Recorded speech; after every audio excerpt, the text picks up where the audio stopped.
Здравейте на всички! Аз съм Никола Божнаков и съм един от авторите на издателство Нино. Аз съм писателят и художникът на манга поредицата Земенагио. Искам да поздравя всички автори, които са част от това голямо семейство.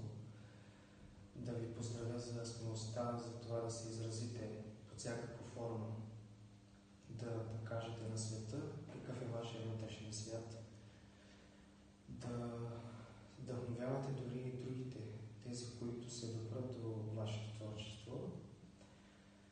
Искам да ви пожелая светли празници, Христовия дух да бъде с вас, да имате този импулс, който да ви зареди за още идеи, за още творчески изяви и за новата година може би да имаме още допълнения, още творби и да ставаме още по-голямо семейство, което по своя начин да свети